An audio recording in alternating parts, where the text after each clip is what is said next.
সবসময় আবু বকরের সুন্নত পালন করি, মাঝে মাঝে ওমর হওয়ার দরকার আছে না? শুনছো তো কি হবে? পৃথিবী ঠান্ডা। আসো খবর নিয়ে দেখো, কদিন আগে কেন্দ্রীয় থেকে 3 তালাক তুলে দিল। 3 তালাকে এখন বলো তো, ইসলাম কি কোনো নেতার বাবার হুকুমে চলে? কোন নেতা কি বলে দিবে এটার নাম ইসলাম? আল্লাহ যেটা বলে, নবী যেটা বলে, এটার নাম ইসলাম। জোরে বলবে না? অনেকে আবার দেখবেন এখন আবার রিসেন্ট ইদানিং লক্ষ্য করে দেখো, তুমি খবর দিয়ে দেখো, আমার কমকে মহাবীর সিং এর নামে পিটিয়ে পিটিয়ে মারছে, লাভ জেহাদের নামে পিটিয়ে পিটিয়ে মারে। আমার ঘরের মেয়েরা স্কুল কলেজে গেলে এরা ইফতেজিং এর শিকার হয়, বাইরে রাজ্যে মসজিদে আজান দিলে এরা জরিমানার শিকার হয়। এরা চায় ইসলাম মিটে যায়। তবে আজ আপনাদের সামনে জানিয়ে রাখি, যতদিন পূর্ব আকাশ থেকে সূর্য উদিত হয়ে পশ্চিম আকাশে ডুববে, ইনশাআল্লাহ ইসলামের পতাকা উড়ছে উড়ছে উড়বে। জোরে বলে। কেউ মিটাতে পারবে? পারবে না। 1 নাম্বার কলেমা মানার দরকার আছে না নাই? জোর করে বলো। আছে। নবীর একজন সাহাবী ছিলেন, যিনার 2টা চোখ ছিল অন্ধ। কটা চোখ? 2টা চোখই অন্ধ। নবীর কাছে গেছে, হুজুর অনুমতি দেন, আমি একটু জিহাদের ময়দানে যাই। আল্লাহ নবী বলছে, বাবা তুমি কানা মানুষ, কি যুদ্ধ করবে? হুজুর অনুমতি দেন, জিহাদের ময়দানে যাই। মুসলমানের ছেলেমেয়েরা, বাবা তরুণেরা,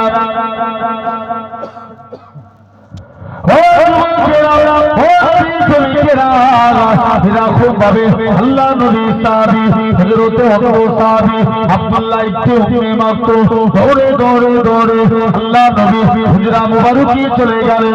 আল্লাহ নবী দরবারে যে সালাম খানা দিতে লাগে, আসসালাতু ওয়াসসালামু আলাইকা ইয়া রাসূলুল্লাহ হাবিবাল্লাহ। ও বড় মানুষেরা, আল্লাহ নবী সালামের উত্তর দিলেন। আল্লাহ নবী বলে, ও আমার সাহাবীরা, কি জন্য সালাম দাও?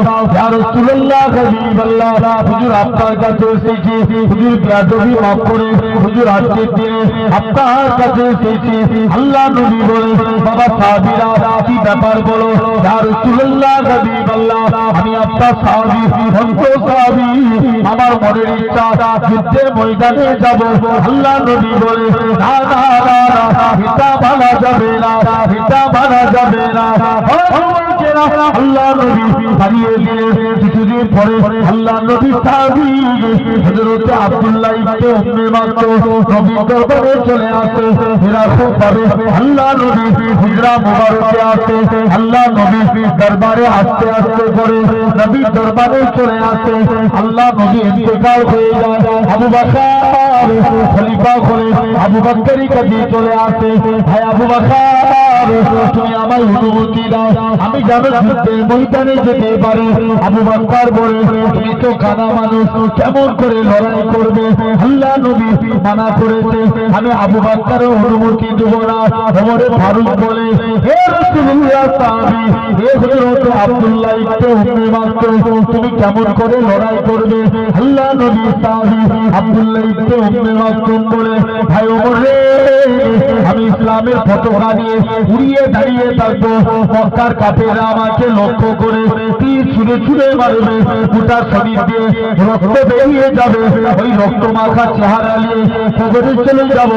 খালি কিয়ামতের ময়দানে সেদিন আল্লাহ জিজ্ঞাসা করবে, হে আব্দুল্লাহ ইবনে মাকতুম, দুনিয়ায় পাঠিয়েছিলাম, কি করেছিলি? আমি আমার আল্লাহকে রক্ত মাখা চেহারা করে দেখাবো। আল্লাহ পাক তোমার দিন দিয়ে চিন্তা করার জন্য নিজের জীবনকে কুরবান করে দিয়েছি। আল্লাহ তোমার দিনকে জিন্দা করার জন্য নিজেকে শেষ করে দিয়েছি। বলছে আল্লাহ নাজাত দিয়ে দিবে। জোরে বলবে না? তাহলে 1 নাম্বার খুঁটি কলেমা মানবো, বলো ইনশাআল্লাহ। 2 নম্বর নামাজ পড়তেই হবে, বলো ইনশাআল্লাহ। বারে বারে নামাজের কথা এসছে কোরআনে।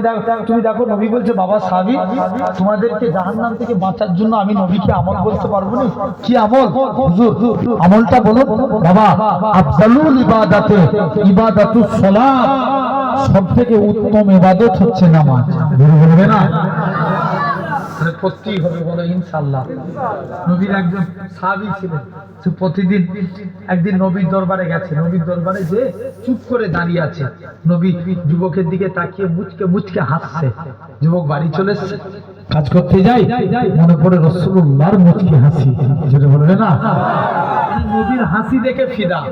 ঘুমাতে যাচ্ছে, নবীর হাসির কথা মনে পড়ে, যাই করতে যাই, নবীর হাসির কথা মনে পড়ে, দৌড়ে দৌড়ে নবীর দরবারে চলে গেছে। হুজুর, আমি নামাজ পড়বনি বলেছিলাম, যাই একবার নবীর দরবারে যাই, যে আমি যাই করতে যাই, নবীর কথা কেন বারে বারে মনে পড়ে? মুসলমানরা ছেলেমেয়েরা, বাধা তরুণেরা, যুবক ছেলেরা, আল্লাহ নবী হিজরা মুবারকি চলে আসে। হে হযরত মুহাম্মদ সাল্লাল্লাহু আলাইহি ওয়াসাল্লাম, হুজুর আপনার কাছে এসেছি, হুজুর আমি কাজ করতে যাই, মনে পড়ে যায় হাতটা মুখিয়ে আসি, হুজুর আমি ঘুমাতে যাই, মনে পড়ে যায় হাতটা মুখিয়ে আসি, হুজুর আমি কাজ করতে পারি না, হুজুর আমি ঘুমাতে পারি না, বারে বারে আপনার নোচা মুখখানা দেখতে মন চায়। হে হযরত মুহাম্মদ সাল্লাল্লাহু আলাইহি ওয়াসাল্লাম, হুজুর আপনার হাতখানা বাড়িয়ে দেন, আজকে দিন আমি যুবক হিমালয়ে কলেমা পড়ে মুসলমান হয়ে গেলাম। হুজুর মুসলমান হব, তবে আমার শর্ত আমি নামাজ পড়ব না। কি পড়বে না? নামাজ পড়বে না। নবী বলছে এই ব্যাপার, চলে যাও। সব নবীর কাছে এসছে, আবার বন্ধুরা নামাজ পড়ছে, দৌড়ে দৌড়ে নবীর কাছে চলেছে। হুজুর আমি নামাজ পড়বনি বলেছিলাম, তবে আজকের দিনে কথা দিচ্ছি নামাজ পড়বো, কিন্তু আমি উজু করব।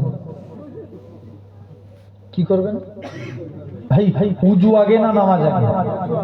উজু আগে। হুজুর নামাজ পড়বো, উজু করি। নবী বলছে যা, তোর যা মন সেটি করবি, যা। যুবক একদিন বিনা উজুতে মসজিদের দিকে গেছে, নামাজ হবে? বলো বলো বলো বলো, হবে? হবে না, হবে না। দৌড়ে দৌড়ে মসজিদের দিকে চলে গেলেন। মুসলমানদের ছেলেমেয়েরা, বাড়া তরুণেরা, হে ব্যক্তিরা, যুবক ছেলেখানা মসজিদের দিকে চলে যায়, সে দেখে নাকি আল্লাহ নবী জামাতা হযরত শেরে আলী রাদিয়াল্লাহু তাআলা আনহু, হুজুর আমার মসজিদে দাঁড়িয়ে দাঁড়িয়ে উজু করে, উজু করার নিয়ম হচ্ছে হাত ধোয়ার নিয়ম, দুই হাতের কনুই পর্যন্ত দৌড় করা। হযরত আলী বগলের নিচে থেকে হাত দৌড় করে, পা ধোয়ার নিয়ম হচ্ছে দুই পায়ের হাত পর্যন্ত দৌড় করা। হযরত আলী হাঁটু নিচু থেকে পা দৌড় করে। যুবক ছেলেরা বলে, হে রাসূলুল্লাহ জামাতা, হে হযরত আলী, তুমি কেন এত বেশি বেশি করে উজু করো? হযরত আলী বলে, ওগো বাবা যুবক, আল্লাহ নবী মুখ থেকে শুনেছি, আল্লাহ নবী জানিয়েছে যে পবিত্র উজুদার হবে, উজুর পানি শরীরে যেই যেই জায়গায় ফেলবে, কাল কিয়ামতের ময়দানে তার শরীরের ওই জায়গা থেকে নূর চমকাতে থাকবে। কি চমকাবে? নূর চমকাবে। যুবক দৌড়ে দৌড়ে নবীর কাছে চলে গেছে। হুজুর নামাজ পড়বনি বলেছিলাম, তবে 5 ওয়াক্ত নামাজের আগে 5 বার গোসল করে উজু করে নামাজ পড়ব। নবী বলছে যাও, চলে যাও। তাহলে 2 নম্বর কুটি নামাজ, 3 নম্বর রোজা। এবছরে রমজান মাসে কোনো কষ্ট গেছে যে এই দোকানটায় পান নাই? আছে?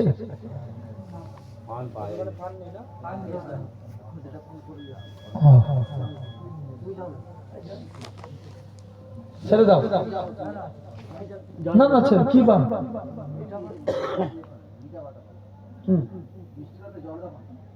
কি জোর দাও?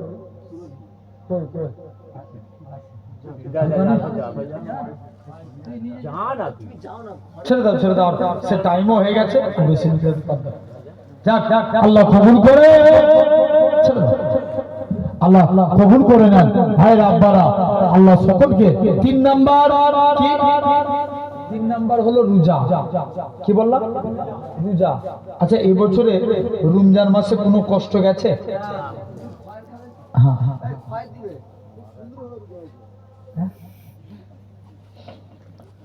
3 নাম্বার রমজানের রোজা।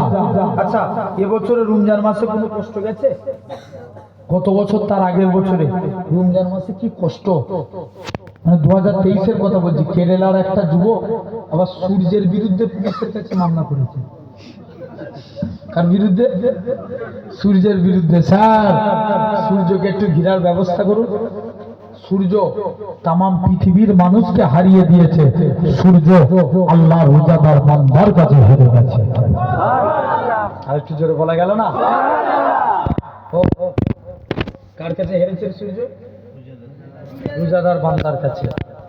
তাহলে তোমাকে আমাকেও ভাবা লাগবে যুবক, ভেবে দেখো আজ সেই জান্নাতের বাগান, বেহেশতের বাগানে তুমি আমি এসে বসেছি। বলো না আলহামদুলিল্লাহ। ব্যাস, আল্লাহ এতটুকুই শুনছেন তো? আর চতুর্থ নাম্বার যাকাত। কি বললাম? যাকাত। কোরআনে 82 জায়গায় আল্লাহ নামাজের কথা বলছেন, 82 জায়গায় যাকাতের কথা বলেছেন। তাহলে যাকাত আদায় করতে হবে, বলে ইনশাআল্লাহ। যারা সাহেবে নিসাব তাদের উপরে যাকাত ফরজ, কুরবানি ওয়াজিব। আর ৫ম নম্বর হজ। গত বছরে আমি উমরা হজে গিয়েছিলাম, তো যে দেখি মদিনা শরীফের তুলনায় মক্কা শরীফে ভিড় বেশি। কারণ মক্কায় অনেক মানুষ যায়, ইহুদি যায়, ওহাবি যায়, লামাজাবি যায়, কিন্তু মদিনায় তারাই যায় যারা মুস্তাফার গোলাম। অনেকে আবার মশলা মারে, কেন মদিনায় যাব? মদিনায় যাওয়া তো ওদের কোনো আরকান না, উমরার কোনো আরকান না, কেন মদিনায় যাব? মুসলমানদের ছেলেমেয়েরা, তরুণেরা, আমরা যারা এমিরেট ফ্লাইটে যাব, কলকাতা থেকে দুবাই, দুবাই থেকে জিদ্দা, আমাদের নিকাত হলো ইয়ালামলামবাগ।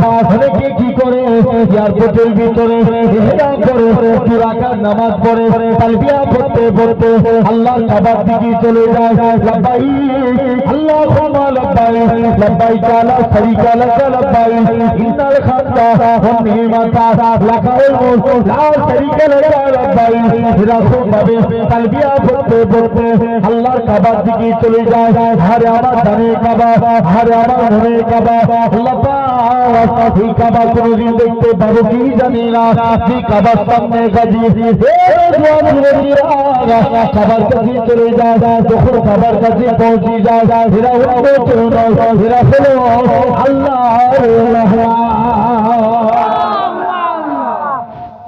কাবাকে দোয়া করে, মাকামে ইব্রাহিমকে লক্ষ্য করে এরকম ভাবে পুরাটা নামাজ পড়ে, তালবিয়া এরকম ভাবে জমজমের পানি খেয়ে সাফা মারওয়া সেই করে মাথার চুল ফেলে যায়। অনেকে বলে কেন আমরা মদিনায় যাব? কত বড় কপাল কথা দেখে এই কাবা শরীফও হতো না। আমার রাসূলুল্লাহ যদি না হতো, ইব্রাহিম নবী হতো না। আমার রাসূলুল্লাহ যদি না হতো, আল্লাহ পাক কাবাকে শরীফ করেছে। কেননা নবী আমার মসজিদে কিবলা পাইনি, দুই রাকাত নামাজ পড়ে মসজিদুল আকসার দিকে মুখ করে নবী আমার মনে মনে করে আল্লাহ পাক আপনি যদি কাবাকে কিবলা করে দেন, আমি নবী পৃথিবী খুশি।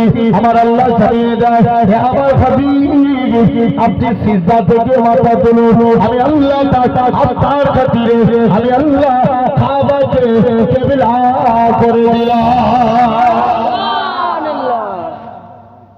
ও কে হলো?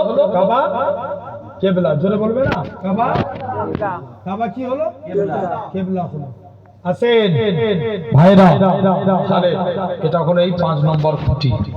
এরপরে সেই আবার ব্যাকে ফিরে আসেন। মুসলমান আগে না ঈমান আগে? ঈমান আগে। আমি বলেছিলাম টুপি মাথায় দিলে কি না মুসলমান না, দাড়ি রাখলে মুসলমান না। এখন সেই ইহুদি উসমানের কাছে আসলেন, উসমান তুমি তোমার হাতে হাত দিয়ে মুসলমান হয়েছে, মদিনার গভর্নর দাও। উসমান বলছে আমি তোমাকে যোগ্য মনে করিনি। কোন উসমান? নবীর কাছে আসলেন এক সাহাবী, নবীর কাছে এসে বলছে হুজুর উসমানের আজকের দিনে উসমানের কাছে হুজুর এসেছি, মেয়ের বিয়ে দেবো, একটু আতরের প্রয়োজন। দেখবেন আমার এলাকাতে বিবাহিত নারীরা হাতে চুড়ি পরে না, আরবের সিস্টেম বিবাহিত নারীরা গায়ে আতর মাখে। নবী এক সাহাবী মেয়ের বিয়ে দিবে, হুজুর আতরের প্রয়োজন। নবী বলছে যাও একটা শিশি আনো। নবী ঘেমে গেলেন, ঘামটা শিশির মধ্যে ভরে দিয়ে বলছে যাও বাবা, এটা নিয়ে যে মেয়ের শরীরে মাখিয়ে দাও। যেই মাখিয়েছে মেয়ের শরীর থেকে মুস্কি আম্বরের থেকে বেশি খুশবু চালু হয়ে গেছে। হুজুর দ্বিতীয় সমস্যা, মেয়ের বিয়ে দেবো, একটু টাকার প্রয়োজন। নবী বলছে আমার জুন্নুরাইন উসমানের কাছে যা। উসমানের কাছে গেলেন, যে দেখে উসমান গানি পিঁপড়ের মুখ থেকে খাবার সরে। কার মুখ থেকে? দ্বিতীয় দিন এসছে, বস্তা থেকে তুলো উড়ে যায়, তুলোগুলো ধরে ধরে বস্তায় ভরে। সাহাবী নবীকে যে বলছে হুজুর যা কিপ্টে লোকের কাছে পাঠিয়েছেন আর দান চাইতে পাঠাবেন না হুজুর, আমি লজ্জায় আর দান চাইব না। তৃতীয় দিন নবী আবার বলছে জানা আমার উসমানের কাছে একবার চেয়েই দেখ। মুসলমানের ছেলেমেয়েরা পাড়া তরুণেরা তৃতীয় দিন উসমানের কাছে যায়। উসমান, আল্লাহ নবী পাঠিয়েছে মেয়ের বিয়ে দেবো, তুমি আমায় কিছু টাকার বন্দোবস্ত করিয়ে দাও। হযরত উসমান গনি বলে চলে যাও চলে যাও, সিরিয়া থেকে উট বোঝাই করা মাল যেটা মনে হবে সেটা কিনে নিয়ে নাও। যে উটটার মধ্যে বেশি মাল ছিল ওই উটখানা ধরেছে। ম্যানেজার বলে না না না না, এটা মারা যাবে না। উসমান গনি ম্যানেজারের কাছে চলে আসে, ম্যানেজার তুমি একে কি কথা শোনালে? একে নাকি আল্লাহ নবী পাঠিয়েছে। রাসূলুল্লাহ যদি আমি উসমানকে বলে দিত ও বাবা উসমান তুমি অমুকের বাড়িতে ধান খানা পৌঁছে দাও, আমি উসমান গনি গোলাম হয়ে তার বাড়িতে পৌঁছে দিতাম। ও তাহলে সেই উসমানকে 6টা দেশ ভ্রমণ করে কিছু লোক পিট করে উসমানকে শহীদ করে দিল। মুসলমানদের মনে একটাই জেদ চেপে গেল, উসমান হত্যার প্রতিশোধ নেব। রাতারাতি তারা আলীকে খলিফা ঘোষণা করে দিল। রাতারাতি মুসলমান একটা যুদ্ধ বাঁধল, যে যুদ্ধটার নাম জাঙ্গে জামাল। সেদিন থেকে মুসলমান যে আলাদা, তো আজও আলাদা।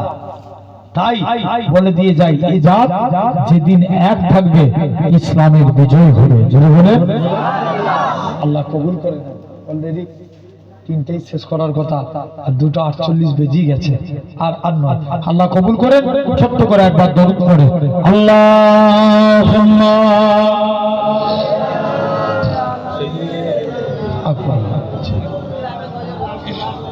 নতুন একটা বলে দিচ্ছি,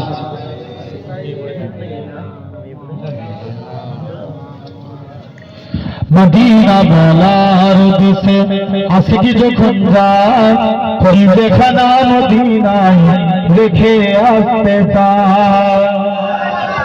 একটু জোরে বলবে না? মদিনা বলার দেশে আশিকি যখন যায় কোন দেখানা মদিনায় রেখে আসতে চায়। হইতে পারে তারাও যারা ছিল মদিনায়, মদিনা দেখিল নাকি দেখিল জান্নাত। খোদার দুনিয়ায় চাইবার কিছু নাই, কোন দেখানা মদিনায় রেখে আসতে চায়। আর গুনাহগার হাসরের মাঠে রহমতের চাদর যখন মুস্তাফার হাতে, কোথায় যাবে উম্মত বালা উম্মত রেখে, কোন দেখানা মদিনায় রেখে আসতে চায়। আল্লাহুম্মা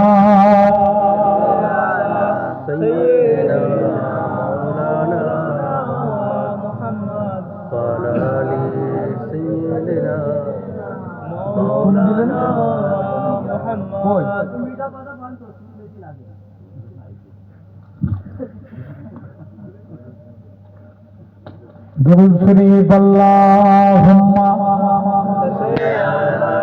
सय्यिदना मौलाना मुहम्मद व आले सय्यिदना मौलाना मुहम्मद। भूले जेते चाइले भूला যায় না, ভুলে যেতে চাইলে ভোলা যায় না। আমার জান মদিনা আমার জান মদিনা, ভুলে যেতে চাইলে ভোলা যায় না। মদিনার স্মৃতিগুলি ভাবি বারে বার, কবে আমি দেখা পাবো রোজা তোমার। মদিনার স্মৃতিগুলি ভাবি বারে বার, কবে আমি দেখা পাবো রোজা তোমার। প্রিয় নবী প্রেমে আমি হলাম দিওয়ানা, ভুলে যেতে চাইলে ভোলা যায় না। আল্লাহুম্মা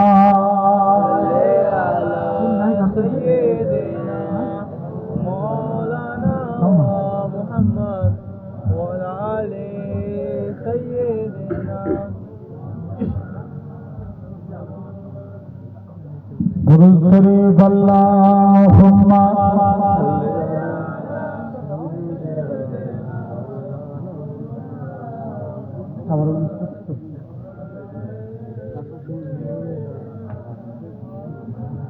আল্লাহ কবুল করে। যতটুকু বললাম আল্লাহ সকলকে সিরাতাল মুস্তাকিমের পথিক বানান। সকলে বলি আল্লাহুম্মা আমিন। ভাই যতটুকু আলোচনা করলাম কষ্ট পেলেন, মনে দুঃখ পেলেন আপনারা? ভাই হিসাবে ভালোবাসা মোহাব্বত রাখবেন, বলেন ইনশাআল্লাহ। জোর করে বলো ইনশাআল্লাহ। আল্লাহ কবুল করেন।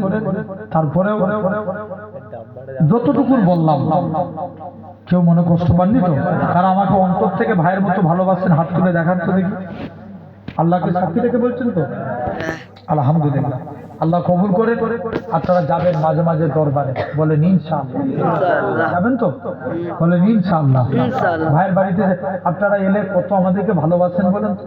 আপনারাও যাবেন, বাড়িতে যে খাওয়া দাওয়া করে আসবেন, বলেন ইনশাআল্লাহ। আল্লাহ কবুল করে। সকলে আমার জন্য দোয়া করেন, আমি আপনাদের জন্য দোয়া করি। আল্লাহ যদি মৌকা দেয় আবার ইনশাআল্লাহ পরে আলোচনা হবে। আসেন একটু দাঁড়িয়ে নবীর স্থানে সালাম দিই, সকলে দাঁড়িয়ে যান।